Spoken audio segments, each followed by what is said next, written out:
Hello everyone, welcome to chemistry at finger tips. आज हम 10वीं कक्षा की पहली अध्याय जो है हम स्टार्ट करने जा रहे हैं। दैट इज जो आपका रसायन विज्ञान है उसकी पहली अध्याय कौन सी है? रासायनिक अभिक्रियाएं एवं समीकरण। जब आप कोई भी अध्याय पढ़ते हो तो आपको उस अध्याय के नाम से ही स्पष्ट हो जाता है कि उस अध्याय में मुझे क्या क्या पढ़ना है। तो सिमिलरली यदि हम बात करें तो यहाँ पर रासायनिक अभिक्रियाएं एवं समीकरण है, तो इससे यह स्पष्ट होता है कि इस अध्याय में हम अभिक्रियाएं एवं समीकरण के बारे में पढ़ेंगे। तो सबसे पहले मुझे ये समझना है कि रासायनिक अभिक्रियाएं होती क्या है। ठीक है, तो आप ले लो कि जब आप एक मोमबत्ती लेते हो और उसे जलाते हो, ठीक है, तो जब मोमबत्ती को जलाते हो तो आप देखते हो कि मोमबत्ती पिघलना स्टार्ट कर देता है। जब पिघलना स्टार्ट कर दिया तो उसकी क्वांटिटी क्या हो रही है कि जितनी, यदि मान लो कि ये मोमबत्ती ऐसे थी,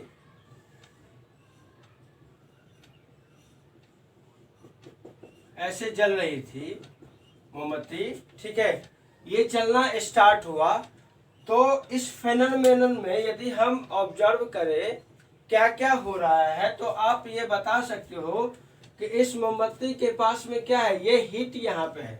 मतलब क्या है कि जब हम आग यहाँ पे लगाए हैं तो जाके ये जलना स्टार्ट हुआ है। मतलब क्या हुआ, यहाँ पे क्या है, ऊष्मा है, ठीक है।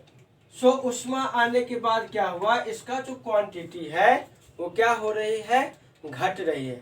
इसका मतलब क्या है कि जब यह ठोस अवस्था में था तो क्या हुआ, ठोस के बाद कहाँ पे आया, द्रव में आया, और द्रव में आने के बाद में फिर वो ठोस बन जाता है। अब घर में जब मोमबत्ती जलाते हो तो देखते हो कि जब जल जाता है तो थोड़ी जो है उसकी मात्रा बच जाती है। वह जो मात्रा होती है वो किस में होती है, ठोस में होती है। इसका मतलब यदि हम यहाँ पे बोले तो जब हम एक मोमबत्ती को जलाते हैं तो वहाँ पे क्या क्या हो रहा है, सबसे पहले हो रहा है ठोस से द्रव, और फिर वहाँ पे क्या आ रहा है, फिर ठोस आ जा रहा है।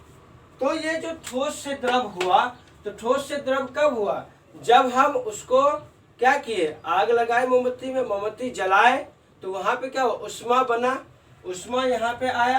तो ऊष्मा जब इसमें आया तो वो क्या हुआ कि यहाँ पे द्रव में परिवर्तन हो गया, और जब उसे ठंडा कर दिए, जो मोमबत्ती द्रव अवस्था में थी तो वो ठंडा होके क्या हो गया, ठोस में हो गया। इसका मतलब क्या हम देख रहे हैं कि यहाँ पे परिवर्तन हो रहा है। तो इसीलिए रासायनिक अभिक्रियाएं का यदि आप परिभाषा लिखोगे तो लिख सकते हो, रासायनिक परिवर्तन को ही रासायनिक अभिक्रिया कहते हैं। रासायनिक परिवर्तन का होना रासायनिक अभिक्रिया कहलाती है। ठीक है, तो अभी आप देखो कि यहाँ पे ऐसे रासायनिक अभिक्रिया हुई, ठीक है, जिसमें हम ये देखें कि ये जो मोमबत्ती है ठोस से द्रव में आया, द्रव से ठोस में गई, तो यहाँ पे रासायनिक परिवर्तन हुआ। अब आप एक ले लो कि जब आप एक मैग्नीशियम लेते हो, ठीक है, और ऑक्सीजन लेते हो, ठीक है, तो वहां पे क्या बनता है, तो आप देखोगे कि जो मैग्नीशियम होती है, कोई भी चीज आग कैसे लगता है, तो जब कभी भी आग लगेगा तो वहां पे जब तक कि वो ऑक्सीजन मतलब हवा के संपर्क में नहीं आएगी तो उसमें आग नहीं लगेगा। आप अपने घर पे भी एक कर सकते हो प्रैक्टिकल कि जब आप एक मोमबत्ती को जला के किसी भी ग्लास से आप जब ढक दोगे तो क्या होता है, वो बुझा जाता है, वो आग जो जल रहा होता है मोमबत्ती वो जलना बंद कर देता है। इसका मतलब क्या हुआ कि वो जो था मोमबत्ती वो किसके संपर्क में था, जब तक वो हवा के संपर्क में था तब तक वो जल रहा था, और जब तक वो हवा के संपर्क में जब नहीं रहा तो वो जलना बंद कर दिया। इसका मतलब ये है कि जब तक कोई भी सब्सटेंस क्या हो हवा के संपर्क में रहेगा तो वो जलता रहेगा, नहीं तो बुझ जाएगा। तो अभी ये जो मैग्नीशियम है और ये ऑक्सीजन है, ठीक है, तो मैग्नीशियम और ऑक्सीजन का रिएक्शन करके क्या बन रहा है, मैग्नीशियम ऑक्साइड बन रहा है। तो अभी आप मुझे बताओ कि ये जो है इसे आप अभी समीकरण हम नहीं बता रहे हैं, अभी अभिक्रियाएं पे चल रहे हैं, ठीक है। तो आप देखो कि ये मैग्नीशियम प्लस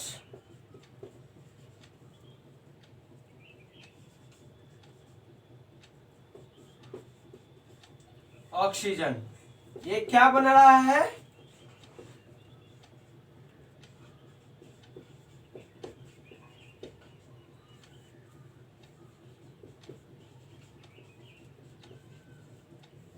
मैग्नीशियम ऑक्साइड।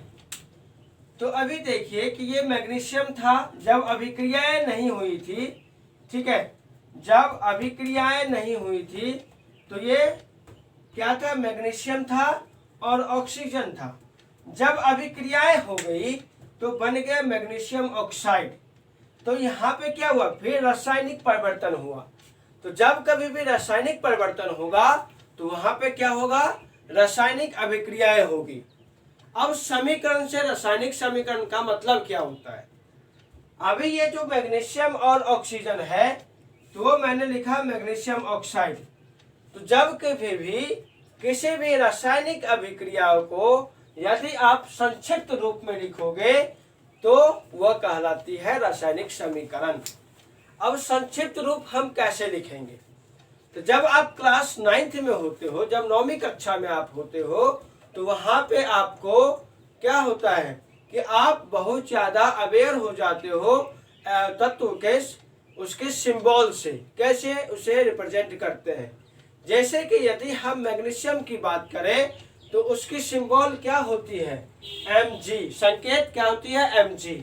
उसी तरह से ऑक्सीजन का संकेत क्या होता है, O होता है, ठीक है, तो O है यहाँ पे, ठीक है। तो अभी जब ये मैग्नीशियम ऑक्साइड बना तो यहाँ पे क्या हुआ, मैग्नीशियम और ऑक्साइड का कम्बोट हो तो MgO बना।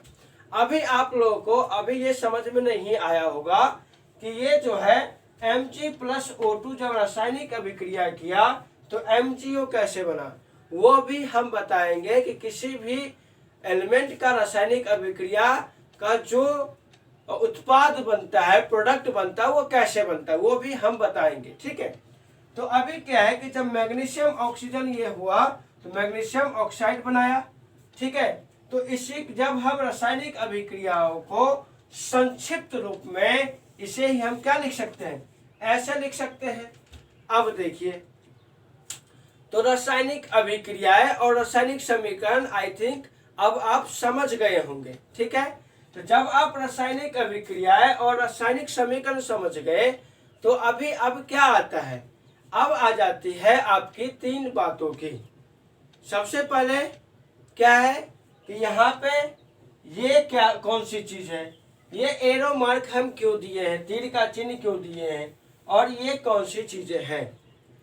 तो आप जब कभी भी रासायनिक अभिक्रिया देखना और यदि आपको संकेत करना है, उसे आपको लिखना है रासायनिक अभिक्रियाएं, तो आपको 3 चीजों की जरूरत पड़ेगी।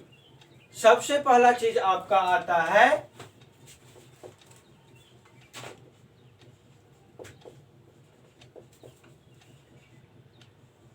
अभिकारक, दूसरी क्या होती है, चिन्ह, तीसरी कौन सी चीज आती है, उत्पाद। तो अब आप देखिए कि यदि आपको रासायनिक अभिक्रिया को लिखना है तो आपको कौन कौन सी चीज की जरूरत पड़ेगी, अभिकारक, चिन्ह और उत्पाद। अब ये जो अभिकारक है वो क्या है, देखिए जब कभी भी आप रासायनिक अभिक्रिया लिखोगे तो मैंने चिन्ह को कहां पर लिखा है, बीच में लिखा है, मिडिल में है ये।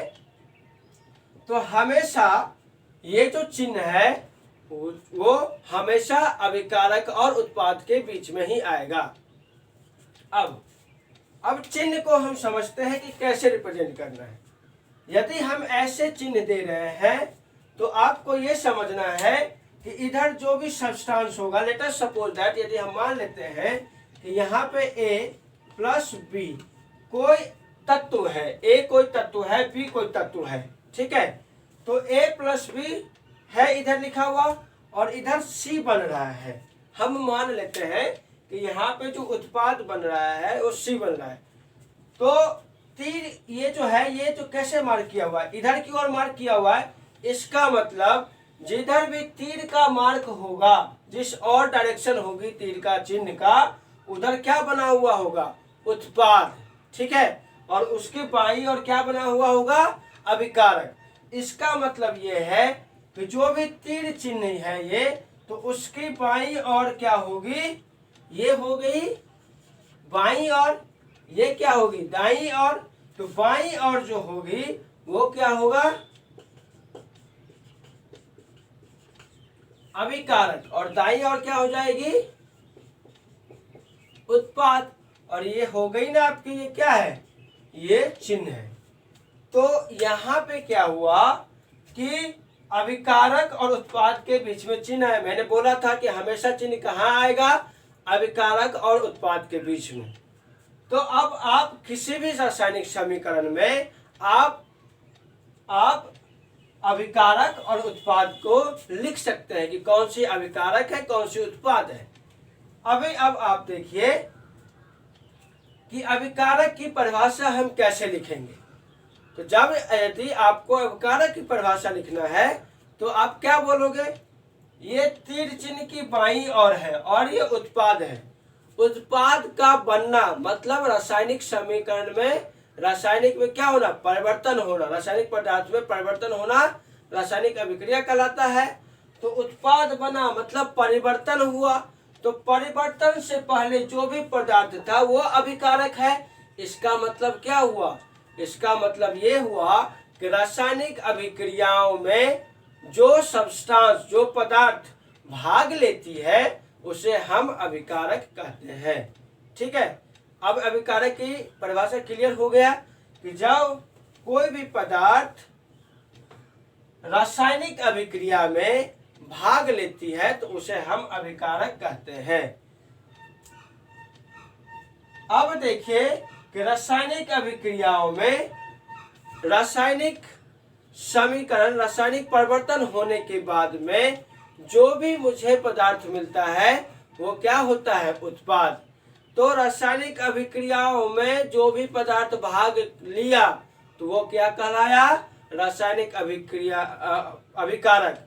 जब कोई पदार्थ रासायनिक अभिक्रिया, रासायनिक परिवर्तन होने के फलस्वरूप जो मिला, जो पदार्थ, वो क्या हो गया, उत्पाद।